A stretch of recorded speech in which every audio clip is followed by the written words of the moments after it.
ओम शांति। आज है 3 दिसंबर 2020 की साकार मुरली। पहले एक नज़र मुरली की मुख्य पॉइंट्स पर। बाबा ने कहा, तुम देवता बनने जा रहे हो तो हर बात में रॉयल्टी होनी चाहिए। खान पान आदि ना बहुत ऊंचा ना बहुत हल्का, एक रस हो। मनसा वाचा कर्मणा, हर बात में तुमको खुशी रहनी चाहिए। कोई को भी दुख नहीं देना है। दूसरे को भी आत्मा भाई देखेंगे तो फिर किसको दुख नहीं देंगे। मनसा में भी ऐसा ख्याल ना आए। वाचा से दुख देना भी हिंसा है। फिर कहा, बाप कितना मीठा है। उनको कहा जाता है प्यार का सागर, ज्ञान का सागर। तो तुमको भी ऐसा प्यारा बनना चाहिए। ज्ञान भी बहुत मीठा है। यहाँ तो आंखें खोलकर सुनना होता है। शिव बाबा यहाँ विराजमान है तो आंखें खोलकर बैठना चाहिए ना। बेहद के बाप को देखना चाहिए। आगे कहा, ज्ञान की भूं भूं करो। ज्ञान सुनाते सुनाते तुम किसी को भी विश्व का मालिक बना सकते हो। बाप तुमको विश्व का मालिक बनाते हैं तो ऐसे बाप को क्यों नहीं याद करते। ऐसे क्यों कहते हो कि फुर्सत नहीं मिलती है। अब बाप आया हुआ है तो वर्षा लेना चाहिए। और लास्ट में बाबा ने कहा, बच्चे अच्छी रीति पुरुषार्थ करो, भल खाओ पियो, साथ में दैवी गुण भी धारण करो। काम महाशत्रु है, उन पर जीत पाने से ही तुम जगत जीत बनेंगे। तो खुशी से बनना चाहिए ना। अब सुनते हैं महावाक्यों को विस्तार से। मुरली का सार। मीठे बच्चे, तुम्हें मनसा वाचा कर्मणा बहुत बहुत खुशी में रहना है। सबको खुश करना है, किसी को भी दुख नहीं देना है। प्रश्न, डबल अहिंसक बनने वाले बच्चों को कौन सा ध्यान रखना है।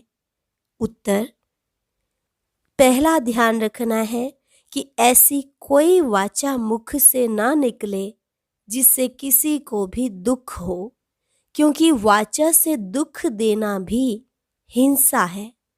दूसरा, हम देवता बनने वाले हैं, इसलिए चलन बहुत रॉयल हो। खान पान न बहुत ऊंचा न नीचा हो। गीत, निर्बल से लड़ाई बलवान की, ये कहानी है दिए और तूफान की। ओम शांति। मीठे मीठे सिकिल अधे बच्चों को बाप रोज रोज पहले समझाते हैं कि अपने को आत्मा समझ बैठो और बाप को याद करो। कहते हैं ना, अटेंशन प्लीज। तो बाप कहते हैं, एक तो अटेंशन दो बाप की तरफ। बाप कितना मीठा है। उनको कहा जाता है प्यार का सागर, ज्ञान का सागर। तो तुमको भी प्यारा बनना चाहिए। मनसा वाचा कर्मणा, हर बात में तुमको खुशी रहनी चाहिए। कोई को भी दुख नहीं देना है। बाप भी किसी को दुखी नहीं करते हैं। बाप आए ही हैं सुखी करने। तुमको भी कोई प्रकार का किसी को दुख नहीं देना है। कोई भी ऐसा कर्म नहीं करना चाहिए। मनसा में भी नहीं आना चाहिए। परंतु यह अवस्था पिछाड़ी में होगी। कुछ न कुछ कर्मेंद्रियों से भूल होती है। अपने को आत्मा समझेंगे, दूसरे को भी आत्मा भाई देखेंगे तो फिर किसको दुख नहीं देंगे। शरीर ही नहीं देखेंगे तो दुख कैसे देंगे। इसमें गुप्त मेहनत है। यह सारा बुद्धि का काम है। अभी तुम पारस बुद्धि बन रहे हो। तुम जब पारस बुद्धि थे तो तुमने बहुत सुख देखे। तुम ही सुख धाम के मालिक थे ना। यह है दुख धाम। यह तो बहुत सिंपल है। वह शांति धाम है, हमारा स्वीट होम। फिर वहां से पार्ट बजाने आए हैं। दुख का पार्ट बहुत समय बजाया है। अब सुख धाम में चलना है। इसलिए एक दो को भाई भाई समझना है। आत्मा आत्मा को दुख नहीं दे सकती। अपने को आत्मा समझ आत्मा से बात कर रहे हैं। आत्मा ही तख्त पर विराजमान है। यह भी शिव बाबा का रथ है ना। बच्चियां कहती हैं, हम शिव बाबा के रथ को श्रृंगारते हैं, शिव बाबा के रथ को खिलाते हैं, तो शिव बाबा ही याद रहता है। वह है ही कल्याणकारी बाप। कहते हैं, मैं 5 तत्वों का भी कल्याण करता हूँ। वहाँ कोई भी चीज कभी तकलीफ नहीं देती। यहाँ तो कभी तूफान, कभी ठंडी, कभी क्या होता रहता है। वहाँ तो सदैव बाहरी मौसम रहता है, दुख का नाम नहीं। वह है ही हेवन। बाप आए हैं तुमको हेवन का मालिक बनाने। ऊंच ते ऊंच भगवान है, ऊंच ते ऊंच बाप, ऊंच ते ऊंच सुप्रीम टीचर भी है, तो जरूर ऊंच ते ऊंच ही बनाएंगे ना। तुम यह लक्ष्मी नारायण थे ना, ये सब बातें भूल गए हो। यह बाप ही बैठ समझाते हैं। ऋषियों मुनियों आदि से पूछते थे, आप रचयिता और रचना को जानते हो? तो नेति नेति कह देते थे। जबकि उनके पास ही ज्ञान नहीं था, तो फिर परंपरा कैसे चल सकता। बाप कहते हैं, यह ज्ञान मैं अभी ही देता हूँ। तुम्हारी सद्गति हो गई, फिर ज्ञान की दरकार नहीं, दुर्गति होती ही नहीं। सतयुग को कहा जाता है सद्गति, यहाँ है दुर्गति। परंतु यह भी किसको पता नहीं है कि हम दुर्गति में हैं। बाप के लिए गाया जाता है लिबरेटर, गाइड, खिवैया। विषय सागर से सबकी नैया पार करते हैं, उसको कहते हैं क्षीर सागर। विष्णु को क्षीर सागर में दिखाते हैं। यह सब है भक्ति मार्ग का गायन। बड़ा बड़ा तालाब है जिसमें विष्णु का बड़ा चित्र दिखाते हैं। बाप समझाते हैं, तुमने ही सारे विश्व पर राज्य किया है, अनेक बार हार खाई और जीत पाई है। बाप कहते हैं, काम महाशत्रु है, उन पर जीत पाने से तुम जगत जीत बनेंगे। तो खुशी से बनना चाहिए ना। भलग्रस्त व्यवहार में, प्रवृत्ति मार्ग में रहो, परंतु कमल फूल समान पवित्र रहो। अभी तुम कांटों से फूल बन रहे हो।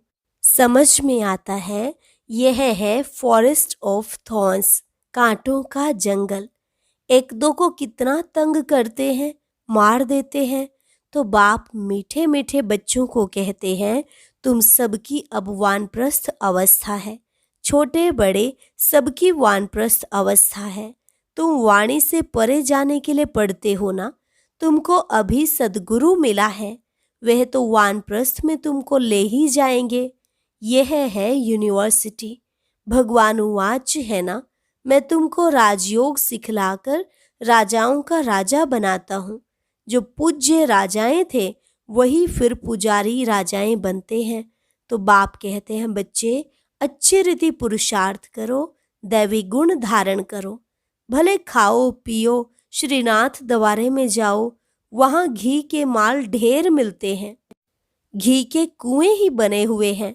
खाते फिर कौन है? पुजारी। श्रीनाथ और जगन्नाथ दोनों को काला बनाया है। जगन्नाथ के मंदिर में देवताओं के गंदे चित्र हैं। वहाँ चावल का हांडा बनाते हैं, वह पक जाने से 4 भाग हो जाते हैं। सिर्फ चावल का ही भोग लगता है, क्योंकि अभी साधारण है ना। इस तरफ गरीब और उस तरफ साहूकार। अभी तो देखो कितने गरीब हैं, खाने पीने को कुछ नहीं मिलता है। सतयुग में तो सब कुछ है। तो बाप आत्माओं को बैठ समझाते हैं, शिव बाबा बहुत मीठा है, वह तो है निराकार। प्यार आत्मा को किया जाता है ना, आत्मा को ही बुलाया जाता है। शरीर तो जल गया, उनकी आत्मा को बुलाते हैं, ज्योति जगाते हैं। इससे सिद्ध है आत्मा को अंधियारा होता है। आत्मा है ही शरीर रहित, तो फिर अंधियारे आदि की बात कैसे हो सकती। वहाँ यह बातें होती नहीं। यह सब है भक्ति मार्ग। बाप कितना अच्छी रीति समझाते हैं। ज्ञान बहुत मीठा है, इसमें आंखें खोल कर सुनना होता है। बाप को तो देखेंगे ना। तुम जानते हो शिव बाबा यहाँ विराजमान है, तो आंखें खोलकर बैठना चाहिए ना, बेहद के बाप को देखना चाहिए ना। आगे बच्चियां बाबा को देखने से ही ध्यान में चली जाती थी, आपस में भी बैठे बैठे ध्यान में चले जाते थे, आंखें बंद और दौड़ती रहती थी। कमाल तो थी ना। बाप समझाते रहते हैं, एक दो को देखते हो तो ऐसे समझो हम भाई आत्मा से बात करते हैं, भाई को समझाते हैं। तुम बेहद के बाप की राय नहीं मानेंगे, तुम यह अंतिम जन्म पवित्र बनेंगे तो पवित्र दुनिया के मालिक बनेंगे। बाबा बहुतों को समझाते हैं, कोई तो फट से कह देते हैं बाबा हम पवित्र जरूर बनेंगे। पवित्र रहना तो अच्छा है, कुमारी पवित्र है तो सब उनको माथा टेकते हैं, शादी करती है तो पुजारी बन पड़ती है, सबको माथा टेकना पड़ता है। तो प्योरिटी अच्छी है ना, प्योरिटी है तो पीस प्रॉस्पेरिटी है। सारा मदार पवित्रता पर है। बुलाते भी हैं, हे पतित पावन आओ। पावन दुनिया में रावण होता ही नहीं, वह है ही राम राज्य। सब शीरखंड रहते हैं, धर्म का राज्य है, फिर रावण कहाँ से आया। रामायण आदि कितना प्रेम से बैठ सुनाते हैं, यह सब है भक्ति। तो बच्चियां साक्षात्कार में डांस करने लग पड़ती है। सच की बेड़ी का तो गायन है, हिलेगी लेकिन डूबेगी नहीं। और कोई सत्संग में जाने की मना नहीं करते, यहाँ कितना रोकते हैं। बाप तुमको ज्ञान देते रहते हैं, तुम बनते हो बीके, ब्राह्मण तो जरूर बनना है। बाप है ही स्वर्ग की स्थापना करने वाला, तो जरूर हम भी स्वर्ग के मालिक होने चाहिए। हम यहाँ नर्क में क्यों पड़े हैं? अभी समझ में आता है कि आगे हम भी पुजारी थे, अभी फिर पूज्य बनते हैं 21 जन्मों के लिए। 63 जन्म पुजारी बने, अभी फिर हम पूज्य स्वर्ग के मालिक बनेंगे। यह है नर से नारायण बनने की नॉलेज। भगवानुवाच, मैं तुमको राजाओं का राजा बनाता हूँ। पतित राजाएं पावन राजाओं को नमन वंदन करते हैं। हर एक महाराजा के महलों में मंदिर जरूर होगा, वह भी राधे कृष्ण का या लक्ष्मी नारायण का या राम सीता का। आजकल तो गणेश हनुमान आदि के भी मंदिर बनाते रहते हैं। भक्ति मार्ग में कितना अंधश्रद्धा है, अभी तुम समझते हो। बरोबर हमने राजाई की, फिर वाम मार्ग में गिरते हैं। अब बाप समझाते हैं, तुम्हारा यह अंतिम जन्म है। मीठे मीठे बच्चे, पहले तुम स्वर्ग में थे, फिर उतरते उतरते पट आकर पड़े हो। तुम कहेंगे हम बहुत ऊंच थे, फिर बाप हमको ऊंच चढ़ाते हैं। हम हर 5000 वर्ष बाद पढ़ते ही आते हैं। इसको कहा ही जाता है वर्ल्ड की हिस्ट्री ज्योग्राफी रिपीट। बाप कहते हैं, मैं तुम बच्चों को विश्व का मालिक बनाता हूँ, सारे विश्व में तुम्हारा राज्य होगा। गीत में भी है ना, बाबा आप ऐसा राज्य देते हो जो कोई छीन ना सके। अभी तो कितनी पार्टीशन है, पानी के ऊपर, जमीन के ऊपर झगड़ा चलता रहता है।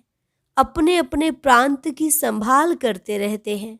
ना करें तो छोकरे लोग अर्थात बच्चे लोग पत्थर मारने लग पड़े। वो लोग समझते हैं यह नौजवान पहलवान बन भारत की रक्षा करेंगे, सो पहलवानी अभी दिखलाते रहते हैं। दुनिया की हालत देखो कैसी है, रावण राज्य है ना। बाप कहते हैं यह है ही आसुरी संप्रदाय, तुम अभी दैवी संप्रदाय बन रहे हो। देवताओं और असुरों की फिर लड़ाई कैसे होगी? तुम तो डबल अहिंसक बनते हो। वह है डबल अहिंसक। देवी देवताओं को डबल अहिंसक कहा जाता है। अहिंसा परमो देवी देवता धर्म कहा जाता है। बाबा ने समझाया किसको वाचा से दुख देना भी हिंसा है। तुम देवता बनते हो तो हर बात में रॉयल्टी होनी चाहिए। खान पान आदि ना बहुत ऊंचा ना बहुत हल्का, एक रस। राजाओं आदि का बोलना बहुत कम होता है। प्रजा का भी राजा में बहुत प्यार रहता है। यहाँ तो देखो क्या लगा पड़ा है, कितने आंदोलन हैं। बाप कहते हैं जब ऐसी हालत हो जाती है तब मैं आकर विश्व में शांति करता हूँ। गवर्नमेंट चाहती है सब मिलकर एक हो जाएं। भल सब ब्रदर्स तो हैं, परंतु यह तो खेल है ना। बाप कहते हैं बच्चों को तुम कोई फिक्र नहीं करो, अनाज की अभी तकलीफ है, वहाँ तो अनाज इतना हो जाएगा बिगर पैसे, जितना चाहे उतना मिलता रहेगा। अभी वह दैवी राजधानी स्थापन कर रहे हैं। हम हेल्थ को भी ऐसा बना देते हैं जो कभी कोई रोग होवे ही नहीं, गारंटी है। कैरेक्टर भी हम इन देवताओं जैसा बनाते हैं।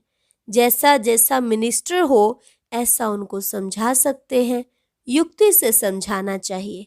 ओपिनियन में बहुत अच्छा लिखते हैं, परंतु अरे तुम भी तो समझो ना। तो कहते हैं फुर्सत नहीं, तुम बड़े लोग कुछ आवाज करेंगे तो गरीबों का भी भला होगा। बाप समझाते हैं अभी सबके सिर पर काल खड़ा है, आजकल करते करते काल खा जाएगा। तुम कुंभकर्ण मिसल बन पड़े हो। बच्चों को समझाने में बहुत मजा भी आता है। बाबा ने ही यह चित्र आदि बनवाए हैं। दादा को थोड़े ही यह ज्ञान था। तुमको वर्षा लौकिक और पारलौकिक बाप से मिलता है, अलौकिक बाप से वर्षा नहीं मिलता है। यह तो दलाल है, इनका वर्षा नहीं है। प्रजापिता ब्रह्मा को याद नहीं करना है। मेरे से तो तुमको कुछ भी नहीं मिलता है। ब्रह्मा बाबा कहते हैं मेरे से तो तुमको कुछ भी नहीं मिलता है, मैं भी पढ़ता हूँ। वर्षा है ही एक हद का, दूसरा बेहद के बाप का। प्रजापिता ब्रह्मा क्या वर्षा देंगे? बाप कहते हैं मामेकम याद करो। यह तो रथ है, रथ को तो याद नहीं करना है ना। ऊंच ते ऊंच भगवान कहा जाता है। बाप आत्माओं को बैठ समझाते हैं आत्मा ही सब कुछ करती है ना। एक खाल छोड़ दूसरी लेती है, जैसे सर्प का मिसाल है। भ्रमरियां भी तुम हो। ज्ञान की भूभू करो। ज्ञान सुनाते सुनाते तुम किसी को भी विश्व का मालिक बना सकती हो। बाप जो तुम्हें विश्व का मालिक बनाते हैं, ऐसे बाप को क्यों नहीं याद करेंगे? अब बाप आया हुआ है तो वर्षा क्यों नहीं लेना चाहिए? ऐसे क्यों कहते कि फुर्सत नहीं मिलती? अच्छे अच्छे बच्चे तो सेकंड में समझ जाते हैं। बाबा ने समझाया है मनुष्य लक्ष्मी की पूजा करते हैं। अब लक्ष्मी से क्या मिलता है और अम्बा से क्या मिलता है? लक्ष्मी तो है ही स्वर्ग की देवी, उनसे पैसे की भीख मांगते हैं। अम्बा तो विश्व का मालिक बनाती है, सब कामनाएं पूरी कर देती हैं। श्रीमत द्वारा सब कामनाएं पूरी हो जाती हैं। अच्छा, मीठे मीठे सिक्किल अधे बच्चों प्रति मात पिता बाप दादा का याद प्यार और गुड मॉर्निंग। रूहानी बाप की रूहानी बच्चों को नमस्ते। रूहानी बच्चों की रूहानी बाप दादा को नमस्ते नमस्ते, गुड मॉर्निंग। धारणा के लिए मुख्य सार। पहली पॉइंट, इन कर्मेंद्रियों से कोई भूल ना हो, इसके लिए मैं आत्मा हूँ यह स्मृति पक्की करनी है। शरीर को नहीं देखना है, एक बाप की तरफ अटेंशन देना है। दूसरी पॉइंट, अभी वानप्रस्थ अवस्था है, इसलिए वाणी से परे जाने का पुरुषार्थ करना है। पवित्र जरूर बनना है। बुद्धि में रहे सच की नैया हिलेगी डूबेगी नहीं, इसलिए विघ्नों से घबराना नहीं है। वरदान, अहम और वहम को समाप्त कर रहम दिल बनने वाले विश्व कल्याणकारी भव। अहम और वहम को समाप्त कर रहम दिल बनने वाले विश्व कल्याणकारी भव। वरदान का विस्तार, कैसी भी अवगुण वाली, कड़े संस्कार वाली, कम बुद्धि वाली, सदा ग्लानि करने वाली आत्मा हो, लेकिन जो रहम दिल विश्व कल्याणकारी बच्चे हैं वे सर्व आत्माओं के प्रति लवफुल के साथ लवफुल होंगे। कभी इस वहम में नहीं आएंगे कि यह तो कभी बदल ही नहीं सकते, यह तो है ही ऐसे, या यह कुछ नहीं कर सकते, मैं ही सब कुछ हूँ, यह कुछ नहीं है। इस प्रकार का अहम और वहम छोड़ कमजोरियों व बुराइयों को जानते हुए भी क्षमा करने वाले रहम दिल बच्चे ही विश्व कल्याण की सेवा में सफल होते हैं। स्लोगन है, जहाँ ब्राह्मणों के तन मन धन का सहयोग है वहाँ सफलता साथ है। जहाँ ब्राह्मणों के तन मन धन का सहयोग है वहाँ सफलता साथ है। अच्छा, ओम शांति। आज की अव्यक्त मुरली जरूर सुने। उसके लिए ऊपर दिए गए बॉक्स को टच करें।